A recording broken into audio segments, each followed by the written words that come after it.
speak. No. नमस्कार, मैं हूं आपके साथ सृष्टि श्रीवास्तव। कुछ लोगों को लगता है कि अगर वो चिल्लाएंगे तो लोग उन्हें सुनेंगे और वो जीत जाएंगे। शायद टीएमसी सांसद महुआ मोइत्रा को भी ऐसा ही लगता है। इसीलिए तो बीच सदन में वो ऐसा चिल्लाने लगी कि सब देखते रह गए और लोकसभा स्पीकर को जोरदार गुस्सा आ गया। इसके बाद पूरे सदन के बीच उनकी ऐसी बेइज्जती हुई जिसकी चर्चा हर तरफ हो रही है। चलिए आपको भी बताते हैं पूरी खबर के बारे में। दरअसल लोकसभा में मंगलवार को पेपर लीक से जुड़े पब्लिक एग्जामिनेशन संशोधन विधेयक 2026 पर चर्चा शुरू हो गई।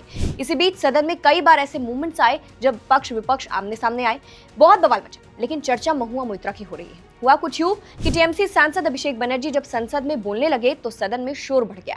इसी बीच महुआ मोइत्रा खड़ी हो गई और स्पीकर से कहने लगी कि इनको बंद कराइए। इस पर महुआ मोइत्रा बहुत जोर जोर से चिल्लाने लगी, जिसके बाद स्पीकर दिलीप सैकिया ने महुआ मोइत्रा को जोरदार फटकार लगाई, जिसका वीडियो हर तरफ वायरल हो रहा है। आप भी ये वीडियो देखिए। No, you are not allowed to speak. No. Why not? If No, they can Mohaji. speak from there, This type of behavior you not can't good. silence and stifle Not the good, voice Mohaji. of Please sit. opposition. Please sit. You cannot do that. Please sit. No. They are all sitting. They are all Every sitting. member Mohaji, of this please house, Please be every seated. member तो देखा आपने, इसके बाद से कहा जा रहा है कि स्पीकर ने बीच सदन में महुआ मोइत्रा को बेइज्जत कर दिया है। वही एक वक्त ऐसा भी आया जब पेपर लीक मुद्दे पर सांसद बांसुरी स्वराज ने विपक्ष को आईना दिखाया। उस वीडियो के साथ आपको छोड़े जा रहे हैं। इस पूरी खबर को आप कैसे देखते हैं कमेंट करके जरूर बताइएगा। नमस्कार। कांग्रेस के साथी और विपक्ष के कुछ साथी एक नैरेटिव बिल्ड करने की कोशिश कर रहे हैं, जैसे कि पेपर लीक की समस्या, एग्जाम कॉम्प्रोमाइजिंग की समस्या केवल और केवल 2014 के बाद पैदा हुई है। अध्यक्ष जी, मीडिया की रिपोर्टों का अगर हम सच माने तो विपक्षी दलों के जहां जहां पर शासित राज्य हैं और पिछले जब एक दशक था, जब 2014 से पहले कांग्रेस लेड यूपीए सरकार था, तब एक नहीं दो नहीं बल्कि टोटल 22 बार पेपर लीक होकर कैंसिल करने पड़े।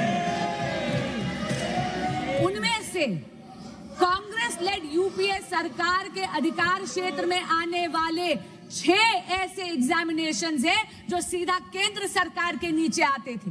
अध्यक्ष जी, AIIMS PG examination 2006, ICAI CPT examination 2007, CLAT 2009, Railway Recruitment Board Examination 2009, AIEEE 2011, SSC CGL Examination 2013, ये सारी की सारी पेपर लीक तब थी जब विपक्षी दल सत्ता में था, यानी कांग्रेस लेड यूपीए गवर्नमेंट थी।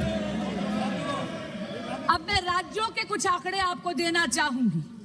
राजस्थान में जब कांग्रेस की सरकार थी तो REET, RPSC, senior teacher recruitment, police constable examination recruitment, forest guard recruitment, CHMO recruitment exams leak हुए। टीएमसी की जब सरकार थी, पश्चिम बंगाल में टीचर रिक्रूटमेंट स्कैम में सुप्रीम कोर्ट ने 27,753 अपॉइंटमेंट्स को कैंसिल करा गया, क्योंकि उन्होंने उसमें फ्रॉड और मैनिपुलेशन पाया।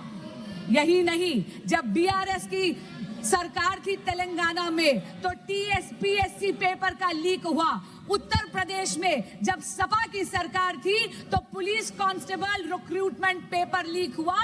तब तो सॉल्वर गैंग्स और ऑर्गेनाइज्ड एग्जाम फ्रॉड के गैंग्स वहां ऑपरेट करते थे।